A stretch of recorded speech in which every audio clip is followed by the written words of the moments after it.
السلام علیکم۔ عمران نے کار موڑی اور سپر فیاض کے دفتر کے سامنے جا کر اس نے اتنے زور سے بریک لگائے کہ ٹائروں کی چیخوں کی آواز سے پوری عمارت گونج اٹھی اور دفتروں میں سے لوگوں نے بے اختیار باہر نکل کر دیکھنا شروع کر دیا، مگر عمران بڑے اطمینان سے کار کا دروازہ کھول کر باہر نکلا اور برآمدہ کراس کر کے سپر فیاض کے دفتر کی طرف بڑھنے لگا۔ وہ بس ویسے ہی تفریح کے لیے نکلا تھا کہ سڑک سے گزرتے ہوئے اس کی نظریں سینٹرل انٹیلیجنس کی شاندار عمارت پر پڑی تو اس نے سپر فیاض کو تنگ کرنے کا فیصلہ کر لیا، اور تنگ کرنے کا آغاز اس نے ٹائروں کی چیخوں سے کیا تھا، لیکن اس سے پہلے کہ وہ فیاض کے دفتر تک پہنچتا، اچانک ایک چپڑاسی تقریباً بھاگتا ہوا اس کے قریب پہنچا۔ چھوٹے صاحب، آپ کو بڑے صاحب بلا رہے ہیں، آنے والے نے تیز تیز لہجے میں کہا، اور عمران اسے دیکھتے ہی پہچان گیا کہ وہ سر عبد الرحمن کا چپڑاسی ہے۔ تو بھائی بلا کر لے جاؤ چھوٹے صاحب کو، بڑے صاحب کے پاس میں تو نہ چھوٹا ہوں نہ بڑا، بلکہ درمیانہ ہوں۔ یقین نہ آئے تو کسی ڈاکٹر سے پوچھ لو، میں نے تو بڑی کوشش کی کہ کسی طرح ڈاکٹر مجھے لمبے قد والوں میں شمار کر لیں، لیکن وہ اسی بات پر اڑے ہوئے ہیں کہ تمہارا قد نہ چھوٹا ہے نہ بڑا بلکہ درمیانہ ہے۔ عمران نے رک کر باقاعدہ فلسفہ بکھارنا شروع کر دیا۔ بڑے صاحب آپ کو بلا رہے ہیں، چپڑاسی نے کیسیں نکالتے ہوئے کہا۔ وہ بوڑھا چپڑاسی طویل عرصے سے سر عبد الرحمن کے پاس تھا، اس لیے عمران کی طبیعت اور مزاج کو اچھی طرح جانتا تھا۔ مجھے تو کیا اب تمہارے بڑے صاحب نے نجوم سیکھ لیا ہے اور اندر دفتر میں بیٹھے ذائچہ بناتے رہتے ہیں کہ کون باہر آ رہا ہے اور کون جا رہا ہے؟ عمران نے حیرت بھرے لہجے میں کہا۔ آپ کی کار کی بریکوں کی آواز انہوں نے سن لی تھی اور مجھے بلا کر پوچھا کہ کس نے ایسا کیا ہے۔ میں نے انہیں بتا دیا کہ چھوٹے صاحب یعنی آپ ہیں، تو انہوں نے بڑے غصے میں کہا کہ بلا کر لاؤ۔ چپڑاسی نے پوری وضاحت سے جواب دیتے ہوئے کہا، کمال ہے، بڑے تیز کان ہیں ڈیڈی کے اس بڑھاپے میں بھی، ورنہ اس عمر میں تو کان کے اندر بھی چیخ ماری جائے تب بھی وہ سرگوشی سنائی دیتی ہے، عمران نے کہا اور کندھے اچکاتے ہوئے سر عبد الرحمن کے دفتر کی طرف مڑ گیا۔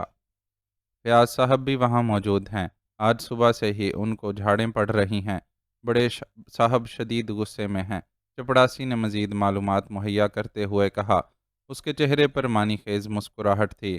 اچھا، یک نہ شد دو شد، چلو اسے بھی دیکھ لیتے ہیں۔ سنا ہے کہ جھاڑیں کھانے کے بعد اس کا حسن نکھر آتا ہے، جس طرح فلمی ستاروں کا حسن ایک مخصوص صابن سے نکھرتا ہے، عمران نے مسکراتے ہوئے کہا، اور بوڑھا چپڑاسی عمران کی بات سن کر بے اختیار ہنس پڑا۔ اچھا ایک بات بتاؤ اللہ بخش، جب فیاض کو جھاڑیں پڑتی ہیں تو تمہیں لطف کیوں آتا ہے؟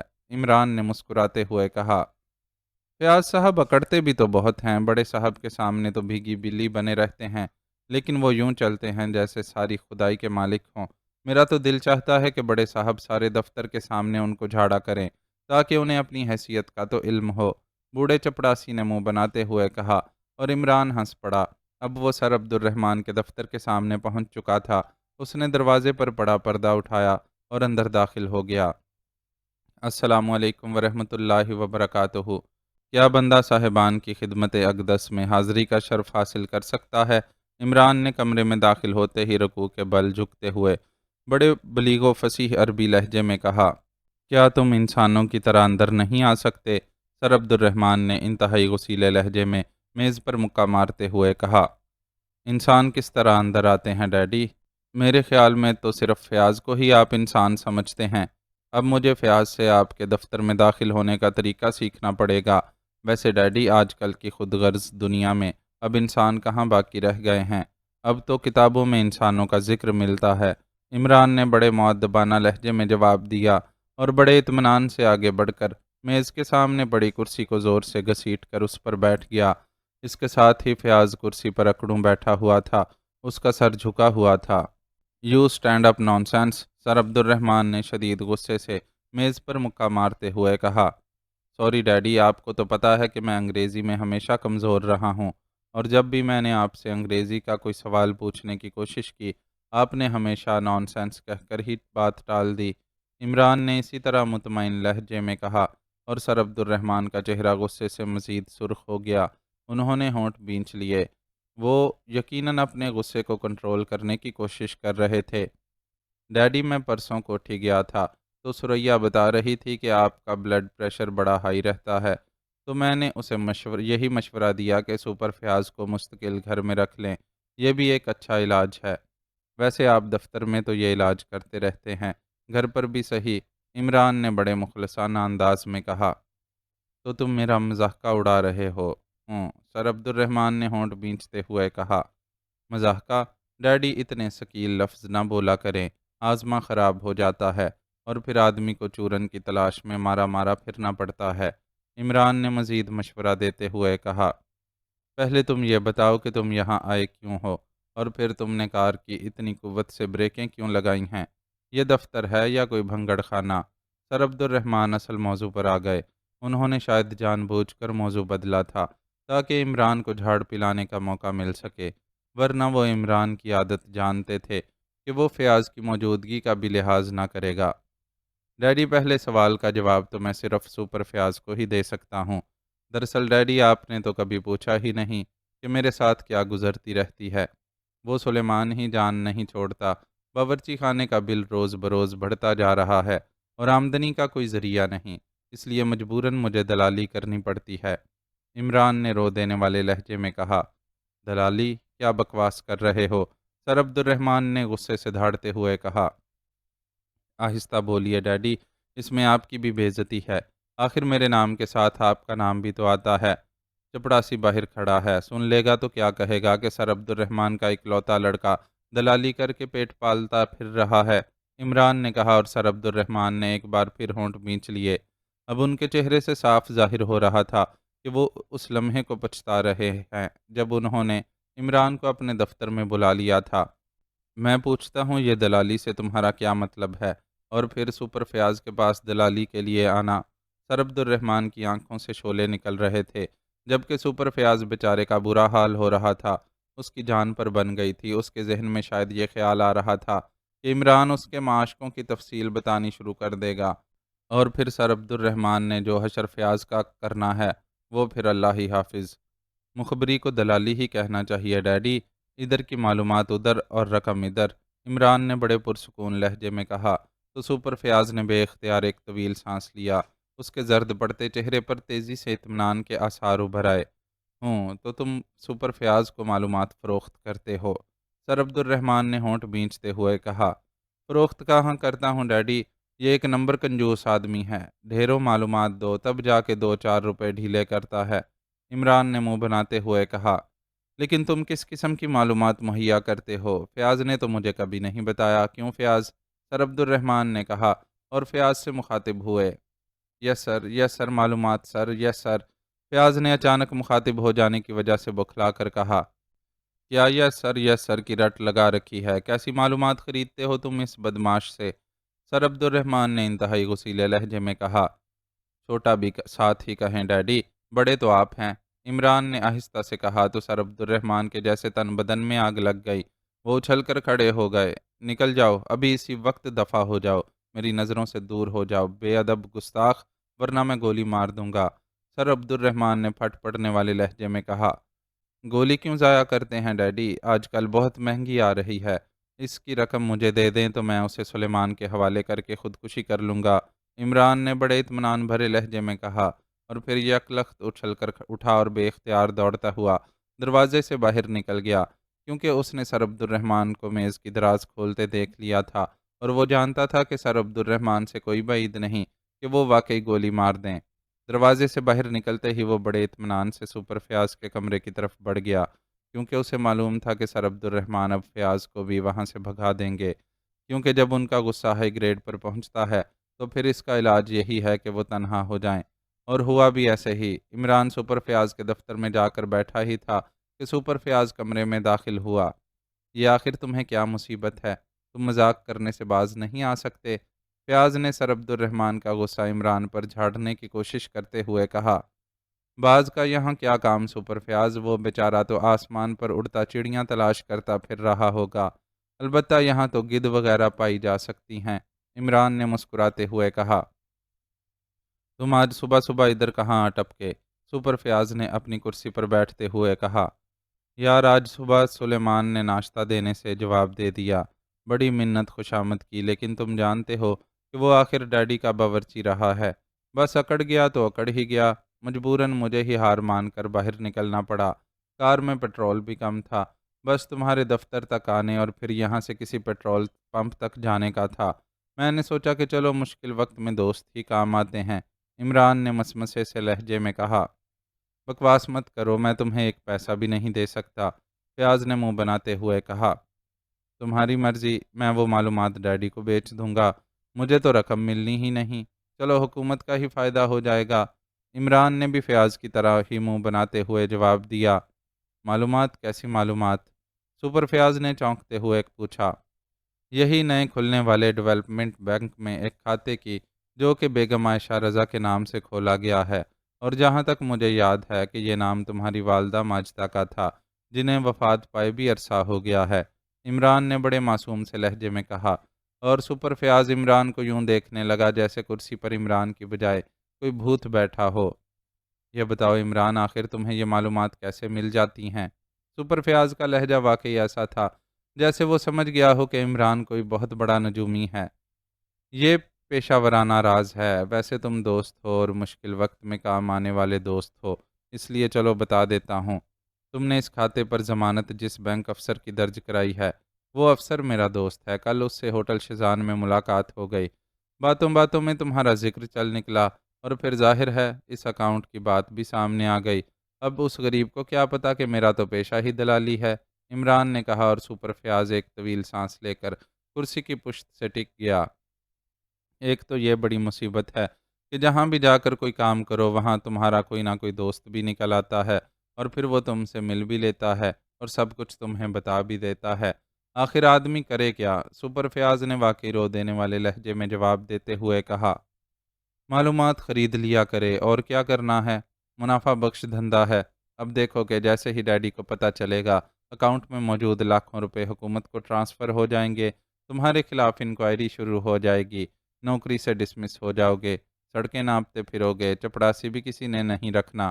آج کل ویسے بھی بے روزگاری کا دور ہے، اس سے بہتر یہ سودا نہیں کہ تگڑا سا ناشتہ کراؤ، کار کی ٹینکی پیٹرول سے فل کراؤ اور بس معاملہ ختم۔ عمران نے وضاحت کرتے ہوئے کہا۔ ٹھیک ہے، تم مجھ سے رقم لے لو اور جا کر ناشتہ بھی کرو اور پیٹرول بھی ڈلوا لو، میری جان چھوڑو، فیاض نے دانت پیستے ہوئے کہا اور جیب سے بٹوا نکال لیا۔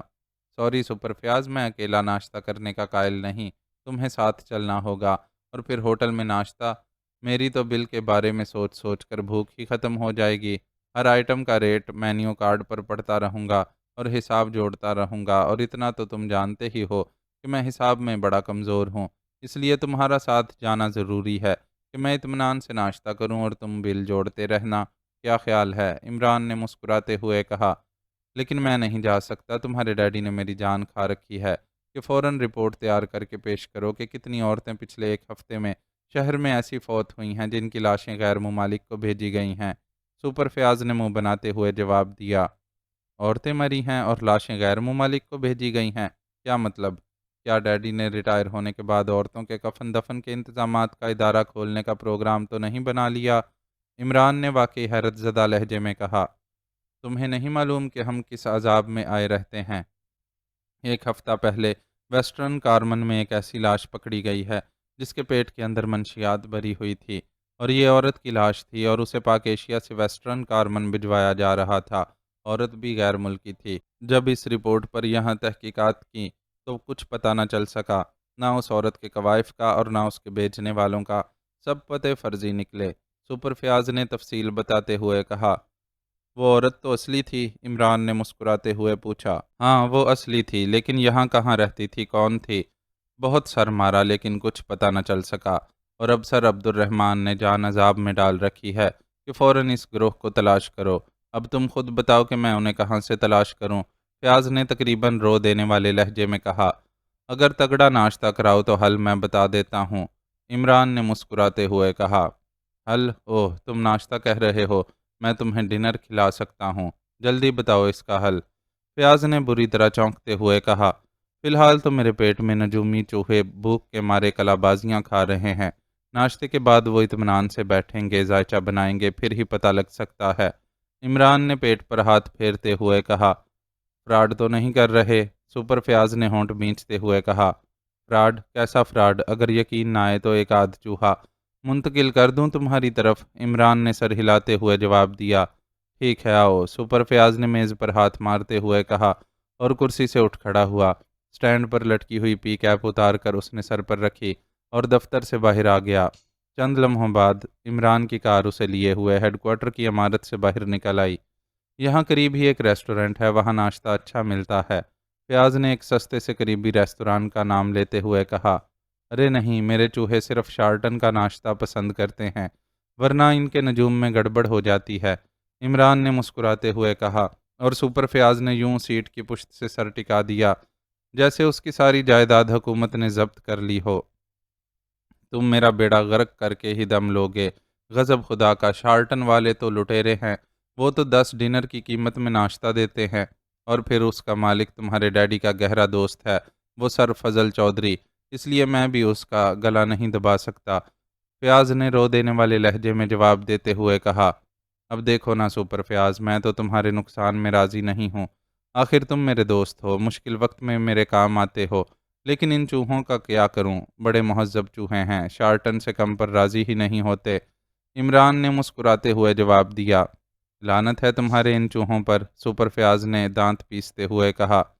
ارے ارے، انہیں غصہ آ گیا تو ذائچے میں گڑبڑ کر دیں گے، عمران نے کہا، اور فیاض نے اتنے زور سے ہونٹ کاٹے کہ خون رس آیا۔ عمران اس کی حالت اچھی طرح سمجھ رہا تھا، اس لیے وہ اسے مزید چھیڑے جا رہا تھا، لیکن پھر شارٹن آ گیا اور اس نے کار پارکنگ میں موڑ دی۔ تھوڑی دیر بعد وہ شارٹن کے خوبصورت حال میں بیٹھے ہوئے تھے۔ یس سر، باوردی ویٹر نے انتہائی مہذبانہ انداز میں قریب آ کر کہا، اور ساتھ ہی مینیو بھی رکھ دیا۔ چوہوں کا ناشتہ لے آؤ، فیاض نے تقریباً دھاڑتے ہوئے کہا۔ جی، کیا فرمایا آپ نے؟ ویٹر نے آنکھیں پھاڑتے ہوئے پوچھا۔ دفع ہو جاؤ، ناشتہ لے آؤ ایک آدمی کا، اور سنو، ناشتہ لانا، ناشتہ ڈنر نہ لے آنا، فیاض نے انتہائی غصیلے لہجے میں کہا۔ یس سر، ویٹر نے مڑتے ہوئے کہا۔ سنو ویٹر، عمران جو اب تک خاموش بیٹھا تھا اچانک بول پڑا۔ یس سر، ویٹر نے تیزی سے مڑتے ہوئے کہا۔ صاحب کے لیے تو چوہے کا ناشتہ لے آؤ اور میرے لیے شیر کا، آج ہماری دوستی ہو گئی ہے اور ہم سرکس والوں سے چھپ کر یہاں آ گئے ہیں، عمران نے مسکراتے ہوئے کہا۔ جی جی، ویٹر کے چہرے پر بخلاہٹ ناچنے لگی، وہ اس طرح عمران اور فیاض کو دیکھ رہا تھا جیسے سوچ رہا ہو کہ یہ دونوں کہیں پاگل خانے سے تو فرار ہو کر نہیں آئے۔ میں کہہ رہا ہوں ایک آدمی کا ناشتہ لے آؤ، جاؤ، فیاض نے زور سے میز پر مکہ مارتے ہوئے کہا۔ چلو ایک کا ہی صحیح، لیکن شیر کا، چوہے کا نہیں، عمران نے مسکراتے ہوئے کہا، اور ویٹر سر ہلاتا ہوا یوں تیزی سے بھاگا جیسے پاگلوں سے جان بچا کر بھاگ رہا ہو۔ چند لمحے بعد ایک سپروائزر تیزی سے چلتا ہوا ان کے قریب آیا۔ سر، آپ نے کیا آرڈر دیا ہے؟ ویٹر سمجھ نہیں سکا۔ سر پلیز ذرا وضاحت کر دیجئے، سپروائزر نے بڑے مہذبانہ انداز میں کہا۔ کبھی شیر دیکھا ہے؟ عمران نے خشک لہجے میں پوچھا۔ یس سر دیکھا ہے، سپروائزر کی آنکھیں بھی ویٹر کی طرح پھیلنے لگیں۔ کہاں دیکھا ہے؟ عمران نے پوچھا۔ سر چڑیا گھر میں، سرکس میں، سپروائزر نے بے اختیار سر پر ہاتھ پھیرتے ہوئے جواب دیا۔ اسے ناشتہ کرتے دیکھا ہے؟ عمران نے تیسرا سوال کیا۔ فیاض ہونٹ بینچے خاموش بیٹھا رہا۔ ناشتہ کرتے نہیں سر، سپروائزر اب پوری طرح بخلا گیا تھا۔ تو تمہیں یہاں سپروائزر کس نے بنا رکھا ہے؟ جاؤ پہلے شیر کو ناشتہ کرتے دیکھ کر آؤ، اس کے بعد سپروائزری کرنا، عمران نے منہ بناتے ہوئے کہا۔ لیکن تمہارے پیٹ میں تو چوہے دوڑ رہے تھے، یہ شیر کہاں سے آ ٹپکا؟ فیاض نے کھولتے ہوئے لہجے میں کہا۔ یہ شارٹن ہے سپر فیاض، اس کا نام شین سے شروع ہوتا ہے، اس لیے یہاں پہنچتے ہی چوہے بھی شیر بن جاتے ہیں، اور ابھی تو شکر کرو ایک شیر بنا ہوا ہے، ورنہ سارے شیر بن گئے تو، عمران نے مسکراتے ہوئے کہا۔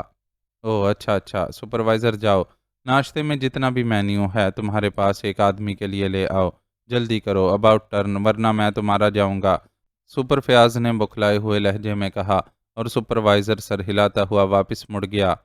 چلو تم نے بچت ہی کرنی ہے تو ٹھیک ہے، ورنہ میں تو سوچ رہا تھا کہ سپروائزر کے بعد مینیجر آئے گا، پھر چیف مینیجر، پھر مالک، اور اتنی دیر میں سارے چوہے شیر بن جائیں گے، عمران نے کہا، اور فیاض باوجود غصے کے ہنس پڑا۔ ہاں اب بتاؤ کہ تمہارے پاس کیا حل ہے؟ فیاض نے اشتیاق بھرے لہجے میں کہا۔ بغیر ذائچے کے بتاؤں تو ایسا کرو کہ چوراہے پر کھڑے ہو جاؤ، جو عورت نظر آئے اس کا نام و پتہ نوٹ کرتے جاؤ، اس کا فوٹو کھینچتے جاؤ، پھر جب باہر سے اطلاع آئے کہ اس عورت کی لاش سے منشیات نکلی ہیں تو اپنی فائل سے اس کا نام و پتہ تلاش کر کے ڈیڈی کے آگے رکھ دینا، عمران نے کہا۔